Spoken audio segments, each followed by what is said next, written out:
dalam acara Ayo Hidup Sehat. Nah, tadi kita udah ngeliat nih dok, kan sekarang lagi musim pancaroba ya, penyakit-penyakit yang bisa menyerang pada saat musim pancaroba, termasuk flu dan salah satunya sakit sendi. Kebetulan saya juga lagi sakit sendi nih dok. Oh ya? Iya, tapi bukan karena musim pancaroba. Karena apa nih? Karena abis nge-gym kemarin. Wah. Tapi nih ngomongin nge-gym ya, pasti kan abis nge-gym lapar. Iya bener. Nisa sudah makan siang belum? Wah, saya udah makan siang sehat. Nah, makannya apa nih biasanya nih? Ada bayam salah satunya. Bayam merah? Bayam merah, iya. Kenapa suka bayam merah? Karena katanya bayam merah itu sangat sehat sekali loh dok. Nah, ini kebetulan nih ya, bayam merah kan warnanya merah ya. Sama loh dengan baju saya. Iya ya? Iya, menarik ya. Betul. Tapi memang bayam merah ini anggapan di masyarakat katanya bisa mencegah anemia dok Nisa. Wah, betul. Iya, Kemudian dok. juga ada yang bilang mengatakan bisa untuk mencegah kolesterol tinggi dan sebagainya. Nah, ya, banyak sekali manfaatnya dok ya. Tapi kita pastikan dulu nih ke narasumber kita. Bener nggak sih bayam merah banyak manfaatnya? Iya, langsung saja kita undang Dr. Ida Gunawan, spesialis gizi klinik. Ya. Halo dok, apa kabar? Baik. Selamat datang, dokter. Selamat datang, udah pesta bayam ini. Dokter suka bayam merah? Oh suka sekali, semua sayuran suka. Wah. Bayam hijau ya, Iya. tapi memang bayam ini macamnya banyak dok ya. Ada yang hijau, ada yang merah, mungkin ada yang lain juga dok ya? Iya. Dan memang kalau kita ngomongin bayam merah, ini banyak nih dok anggapan di masyarakat ya, yang mengatakan bahwa bayam merah ini dia bisa mencegah anemia. Ini fakta atau mitos dok? Iya, ini Tapi dok sebelumnya kita mesti lihat dulu nih liputan tentang bayam merah. Berikut tayangannya.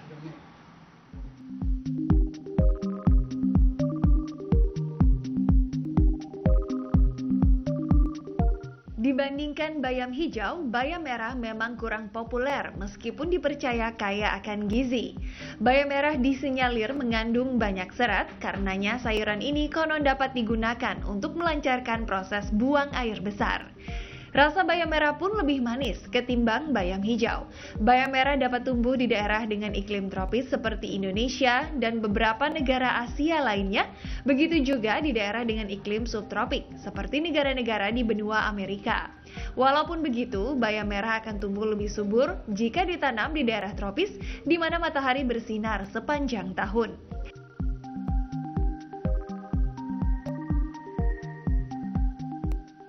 Tanaman bernama latin Blythum rubrum ini mempunyai ciri-ciri tinggi batang yang bisa mencapai 1 meter dengan batang yang lentur dan berair.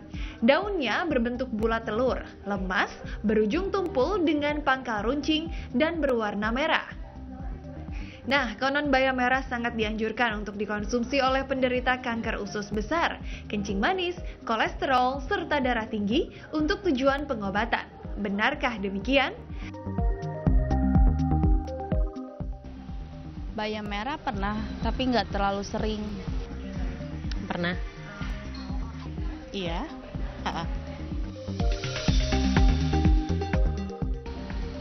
Lebih enak yang merah sih. Lebih banyak antioksidannya ya setahu saya ya. Iya kak, bayam merah dibandingkan bayam hijau. Bayam merah sama bayam hijau ya? Bedanya warnanya sih. Kalau rasanya nggak terlalu kerasa beda. Ya sama aja dengan yang bayam hijau untuk daya tahan tubuh, untuk menambah kekuatan. Manfaatnya sebenarnya kalau saya sih berpikirnya untuk lebih ke nambah zat besi ya. Apalagi perempuan kan untuk mencegah anemia segala macam gitu kak. Tahu saya sih buat pencernaan ya, buat lambung juga, terus kayaknya bisa buat diet juga kali.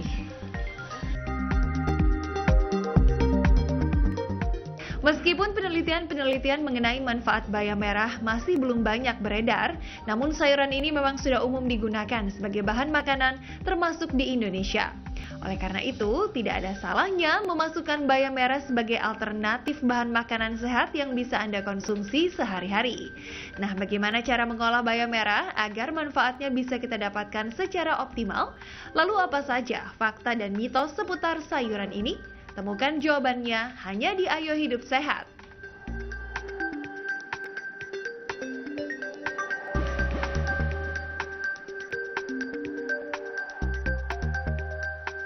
Itu dia pendapat masyarakat terkait bayam merah ya. Iya. Jadi ada yang bilang bisa meningkatkan kekebalan tubuh. Dan tadi dok, ada yang bilang bahwa bayam merah ini bisa mencegah anemia. Ini fakta atau mitos dok? Ya, ini adalah fakta. Fakta. Kenapa dok? Kok bisa?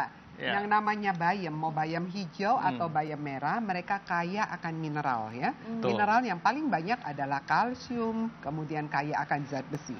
Jadi zat besi inilah yang dianggap baik untuk memperbaiki orang dengan anemia. Tapi harus ingat ya, orang dengan anemia kalau hanya mengkonsumsi zat besi yang ada di tumbuh-tumbuhan di bayam ini kaya akan serat. Namanya fitat. Sehingga Betul. absorpsinya nanti di dalam tubuh itu tidak sebaik yang ada di hewani. Oh, Ya. gitu dok ya. Jadi kalau kita ingin memperbaiki anemia, jangan hanya bersumber dari sumber nabati. Tapi Jangan hanya hewani dari juga daun. ya. Hewani juga harus Seperti ada. daging merah dok ya. Daging. Iya. Tapi pilih yang sepet, kalau enggak nanti terlalu banyak minyaknya. Siap dok. Nah, Dok, ada anggapan masyarakat yang mengatakan bahwa bayam merah baik untuk kesehatan ginjal. Nah, ini fakta atau mitos, Dok? Nah, ini mitos. Mitos. Oke, Kenapa mitos. dok? Ya, jadi tidak ada kaitannya sama Ya. sekali ya. Karena dia kaya akan mineral, dan mineral seperti kalsium pada mereka yang punya bakat untuk terjadi pengendapan bisa ikut membentuk terjadinya batu ginjal malah. Makanya minumnya juga harus cukup. Jadi Ya. mesti hati-hati juga dok ya. Ya, harus. Nah, tapi dok, bagaimana nih dengan anggapan di masyarakat yang mengatakan kalau bayam merah ini baik untuk kesehatan mata? Ini fakta atau mitos dok? Nah, ini adalah fakta. Wow, fakta. Wow, Kenapa dok? fakta. Kok bisa? Bayam ini sangat kaya akan antioksidan. Ya. Salah satunya adalah kelompok beta karoten, yaitu lutein. Lutein itu sangat bagus untuk makula densa. Makula densa itu bagian dari mata ya. Kalau kita lihat mata secara anatomi ya, kalau kita buka, dia ada di bagian belakang. Jadi bagus untuk pencahayaan dan penglihatan. Jadi ini sangat bagus untuk kesehatan mata. Oh gitu dok Oke. ya. Nah, Dok, katanya ada yang mengatakan anggapan masyarakat bahwa bayam merah ini bisa mengobati kanker dan mengandung zat anti kanker. Nah, ini fakta atau mitos, Dok? Ya. Oke, tapi tunggu dulu, Dok. Jangan dijawab dulu. Pemirsa, jangan kemana-mana, tetap di Ayo Hidup Sehat.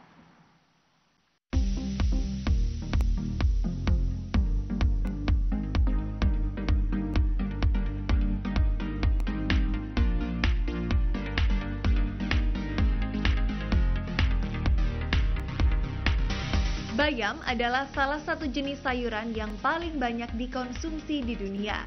Rasanya yang tidak pahit dan teksturnya lembut setelah dimasak merupakan daya tarik tersendiri yang dimiliki oleh sayuran ini. Selain karena rasanya yang lezat, bayam juga diminati karena harganya yang sangat ekonomis. Nah, berikut ini adalah beberapa jenis bayam yang mungkin belum pernah Anda lihat sebelumnya. Hasil rangkuman tim Ayo Hidup Sehat.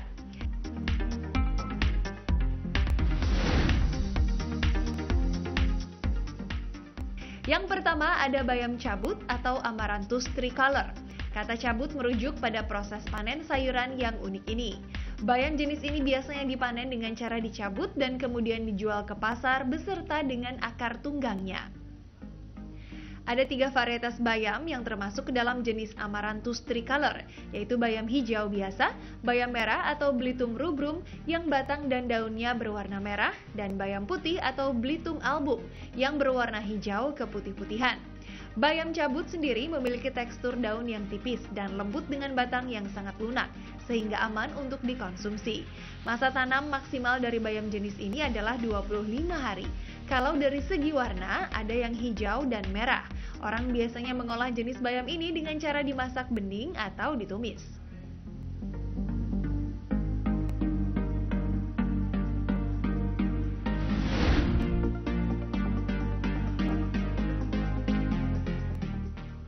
Selanjutnya, bayam merah. Bayam merah atau Amaranthus caudutus sebenarnya merupakan jenis sayuran yang berasal dari kawasan tropis Amerika.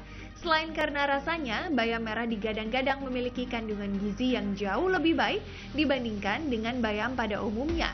Dengan menambahkan bayam merah ke dalam menu makanan Anda, maka bayam merah akan membantu proses diet yang sedang Anda jalani. Karena serat dari bayam tersebut akan membantu memperlancar pencernaan Anda.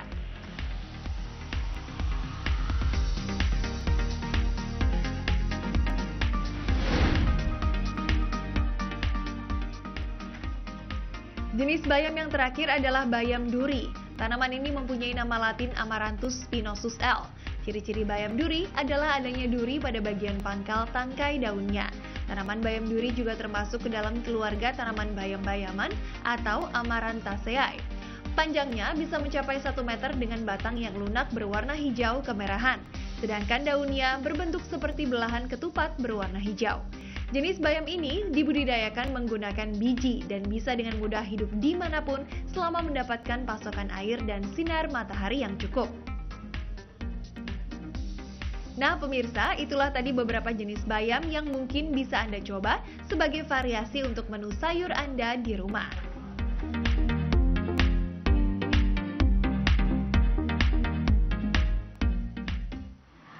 Wah dok, selama ini yang saya tahu bayam itu cuma ada bayam merah dan bayam hijau. Ternyata banyak banget loh jenis-jenis bayam yang lain. Ada bayam cabut ya? Iya, cabut ada bayam bayam duri juga ada. Pokoknya banyak ya. Banyak sekali. Ngomong-ngomong dok soal bayam, tadi kita masih ngebahas bahwa bayam merah ini mengandung zat yang mencegah kanker. Nah itu fakta atau mitos dok? Nah ini adalah fakta. Wah, fakta. Kok Kenapa bisa dok? Ya? Gini, bayam ini kaya akan serat. Betul. Dan kita tahu serat itu sangat bagus untuk mencegah kanker usus besar. Setuju dok. Kemudian bayam ini kan warnanya agak ungu-ungu merah gini ya. Dia kaya akan antioksidan namanya antosianin. Ya, antosianin itu antioksidan yang berwarna ungu-ungu merah. Kalau hijau kan klorofil. Ya. Dan antosianin serta flavonoid lain serta golongan fenol antioksidan yang ada di bayam ini itu bagus sekali untuk mencegah kanker. Oke. Bagaimana dok cara mengkonsumsinya? Jadi bayam ini bisa dengan cara, tadi kan ada contohnya tuh, bisa direbus kemudian bisa juga ditumis. Yang penting saat numis minyaknya jangan terlalu banyak. Ya, nah yang sering jadi masalah orang kalau makan bayam ini mereka lihat warnanya menjadi agak merah, mereka jadi takut, khawatir. Nah, kalau saya merah-merah gini bikin takut nggak? Dok, tapi kalau di jus ini gimana dok? Bayam di jus? Jadi penelitian bayam ini banyak dilakukan pada tikus dan pada sel kultur. Apa yang mereka lakukan? Mereka ambil daunnya kemudian diekstrak, artinya di jus cairannya yang diambil. Oh, jadi boleh diminum saja. Cairannya. Betul. Harus yang diingat kalau mau ngejus cari bayam yang organik. Cari yang bersih. Seandainya kalau mau cari bayam yang biasa ditanam, tolong dibersihkan dengan baik. Karena si bayam ini kan tidak dimasak, langsung seger-seger kemudian dijus. Ya. Tapi dok, untuk penderita kanker, dia berapa kali nih boleh minum jus bayam? Ya. Jadi buat penderita kanker, biasanya mereka dianjurkan untuk makan dengan diet yang seimbang.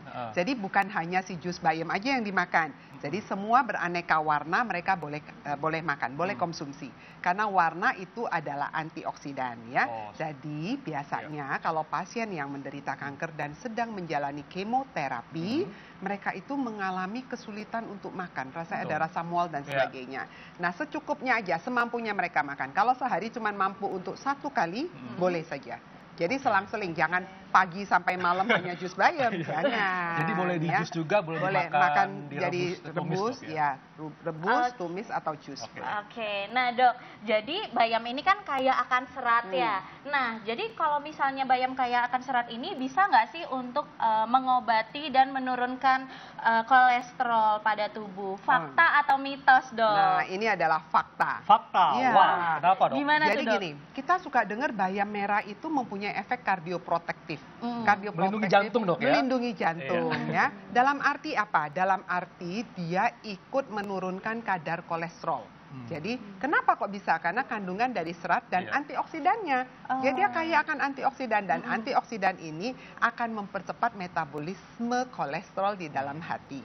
Dan juga dia mempunyai sifat untuk menyerupai si kolesterol. Jadi pada saat mau diabsorpsi, mereka bingung ini kolesterol bukan ya, nggak tahu dia adalah derivat dari planstanol ya. Jadi itu langsung diambil kemudian ikut serta menurunkan kadar kolesterol. Wow. Nah, dok, ini ngomongin hati, dok ya. Ini ada anggapan yang mengatakan kalau bayam merah ini baik untuk kesehatan liver atau hati. Ini fakta atau mitos, dok? Dan ini fakta. Fakta. Wah, hebat ya. Kenapa, dok? Loh, kok bisa bagus untuk hati? Betul, karena dia kaya akan antioksidan dan ikut mengaktifkan namanya SOD. SOD itu adalah antioksidan yang ada di dalam sel kita, endogen antioksidan. Nah, salah satunya mengaktifkan endogen antioksidan yang ada di hati. Jadi dia mempunyai sifat untuk memperbaiki semua metabolisme yang ada di hati. Kalau bagi yang sudah terkena hepatitis gitu? Nah, kalau untuk hepatitis kan dietnya tetap harus diperhatikan, kandungan lemaknya jangan terlalu banyak. Kemudian makanannya, antioksidannya juga boleh, tetap harus seimbang. Jadi selama perutnya bisa mencerna, biasanya kalau orang menderita hepatitis itu ada gangguan saluran cerna. Rasanya perutnya kembung, begah, kemudian kalau mau makan begah nggak enak. Kalau dikasih serat yang terlalu banyak, dia nggak bisa makan yang lain lagi. Jadi biasanya kita suka di jus, sehingga untuk cairannya kalau dia bisa makan sedikit-sedikit sangat baik diberikan. Oke, nah gimana kalau sakit hati yang lain? Bisa nggak sembuh pakai bayam merah? Curcol kayaknya. Aduh. Iya. Oke, jadi kalau misalnya ada anggapan yang beredar di masyarakat nih dok, katanya bayam hijau itu bisa, kalau misalnya dikonsumsi nih dok, bisa membuat asam urat. Nah, itu fakta atau mitos, Dok? Kalau bayam merah gimana, Dok? Iya, betul. Jadi kalau masyarakat tuh ya, kalau dengar asam urat, kemudian lihat yang hijau-hijau langsung takut. Padahal harus lihat mantan gitu ya. Iya, lihat mantan. Lebih serem yang mana nih? Lebih serem ngeliat yang hijau dia ya kalau penderita asam urat. Nah, padahal kita harus ingat bahwa asam urat sumber utamanya itu justru banyak pada produk hewani. Nah, kita suka salah. Si daun ini dijadikan kambing hitam terus. Ya. Padahal tumbuhan bukan kambing ya, bukan hewan ya. Jadi banyak justru di hewan, misalnya jeroan, daging-daging merah, terus di kaldu. Orang suka makan rawon itu kan dari kaldu daging, langsung asam uratnya ikut naik. Nah, kalau daun boleh nggak sih? Daun boleh. Dia banyak nggak asam uratnya? Banyak kalau ada di daerah yang kecambah. Jadi kayak toge, kecambah. Bagian-bagian yang akan tumbuh. Nah, itu kaya akan asam urat. Tapi kalau cuma mengkonsumsi daunnya, ya dosanya nggak sehebat yang ada di jeroan atau yang di daging. Seperti itu. Ya? Oke. Nah, jadi pemirsa, kita udah ngebahas soal bayam merah.